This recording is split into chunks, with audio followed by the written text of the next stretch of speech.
You're watching Newsday TV. Thanks for joining us. I'm Ken Bufa. If LIRR workers get raises, riders could see a fare hike. And that hike, MTA officials say, could be as high as 8%.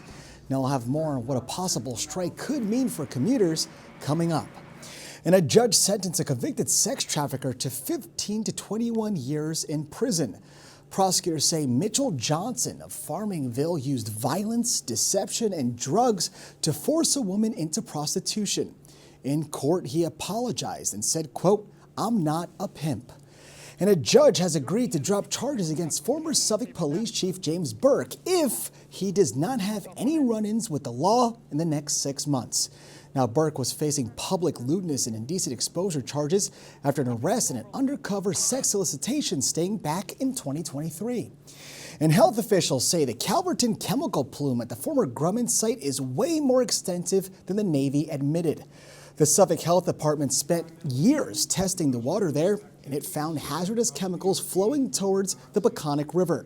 Officials say this is putting the estuary at risk. And tickets for the four-leaf Jones Beach Air Show will go on sale Friday. Now, if you want to attend just the air show and fireworks, admission is free and parking is $10.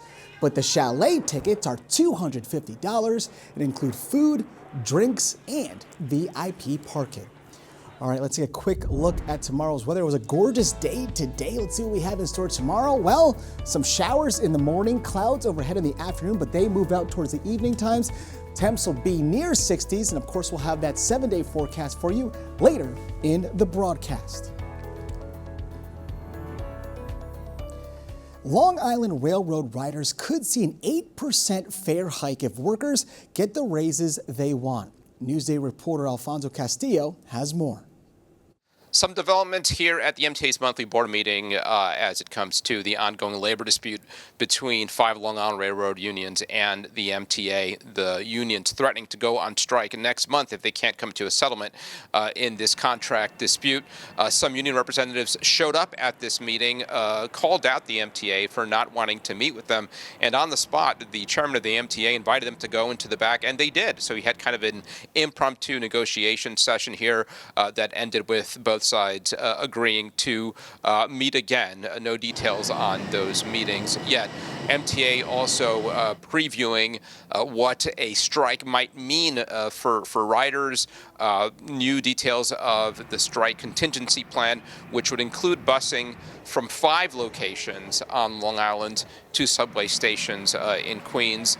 Those locations would be Mineola Station, Hicksville Station, Ronkonkoma, Huntington, and Hempstead Lake State Park. Not in there anymore is Belmore, which was part of the original plan, replaced by Hempstead Lake State Park that has more parking. MTA also talking about the financial impact of paying these workers the raises they want. They said to fund those raises, they may have to raise fares by as much as 8%, which would be twice the size of their usual 4% rate hike. From the MTA's Lower Manhattan headquarters for Newsday TV, I'm Alfonso Castillo. There's a new plan to slow the surge of large luxury so-called McMansions in the birthplace of suburbia. Virginia Huey looks at why smaller original homes are being replaced in Levittown. Built in 1947, Levittown, America's first American suburb, is known for its iconic Cape-style homes, but a dramatic transformation is underway. I see this big, ugly house. The proliferation of towering homes is sparking outcry. Donald Mangieri, a 53-year resident of Levittown, was among many residents giving the town board an earful. It bothers me when I go down Jerusalem Avenue, near the East Village Ring. I see this monster house. I go down Constellation, I see these monster houses. There are houses that are original Levittown, and then in between the McMansion houses, which is absolutely ridiculous. Those poor people have no sun. They have no privacy. The town board is considering an amendment aimed at reducing the maximum size of a house that could be built on a lot. The change would limit the permitted building area to 27.5% of a lot. That's down from 30%. They're so big. And they're right up against the property line. I don't even see 5 feet. But developers building homes in Levittown see things differently. They're concerned about how the proposed amendment could impact projects that are already underway and those in the future. We have had plans in since January.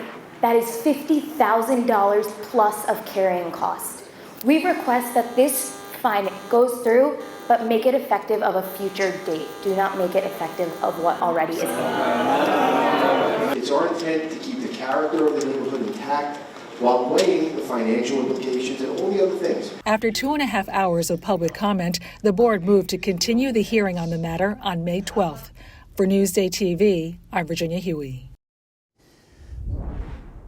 The Knicks are 1 win away from closing out the Hawks, and Knicks beat writer Steve Popper takes a look at what the Knicks have to do to advance. This is Steve Popper for Newsday Sports.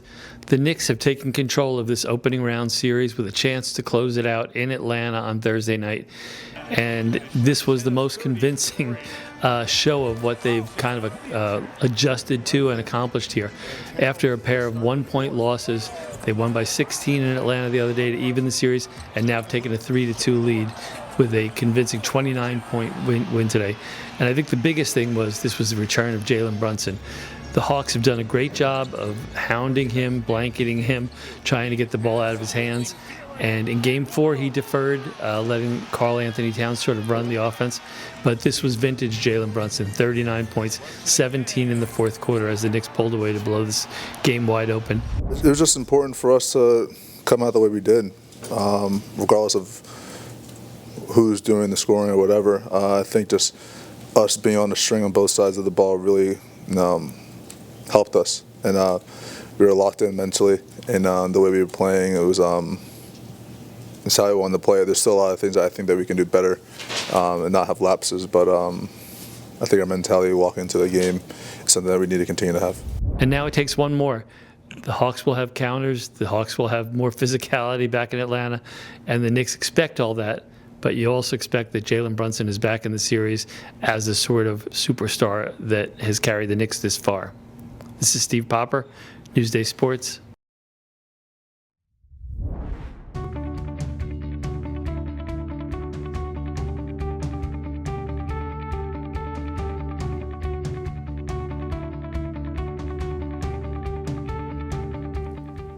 Believe it or not, the next time you're at LaGuardia, you may not want to rush to your gate, because instead you can go early to sip, eat, and relax at one of its newly renovated lounges. So let's go to Terminal B with Carissa Kelman.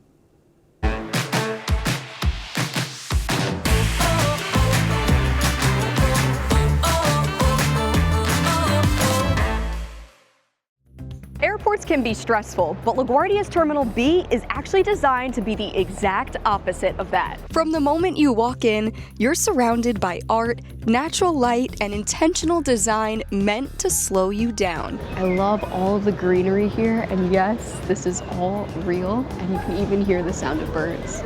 And the views here are unlike anywhere else. Even the seats get a reaction. Oh, these are cool. Cheers to next level lounging. Inside the Chase Sapphire Lounge, the experience goes further with full service dining, a bar, and even a spa.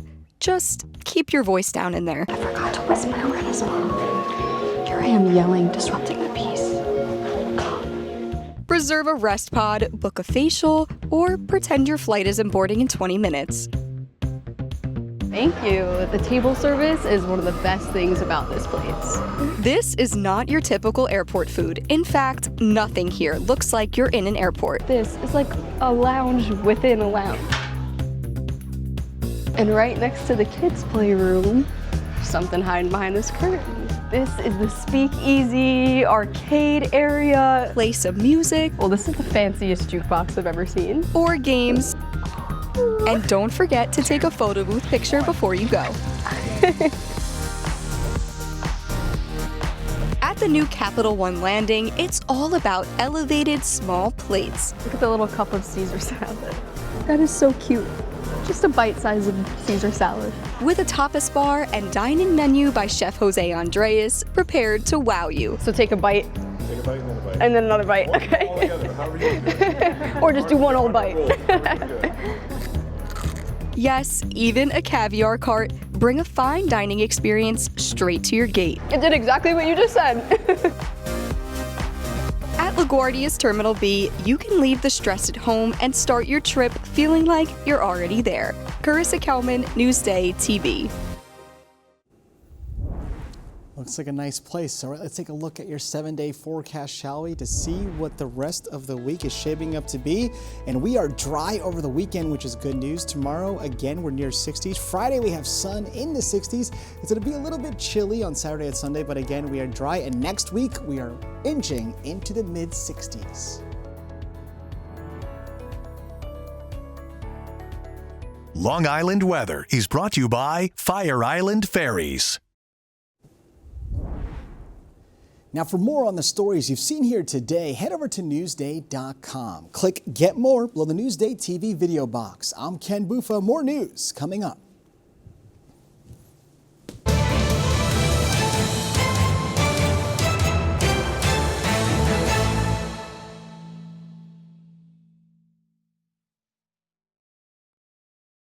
Join Newsday's ultimate travel insider, Carissa Kelman, for a visit to Northport. For a look at artisanal shops, fine dining, and more. Let's go with Carissa Kelman. Check it out at Newsday.com/Northport.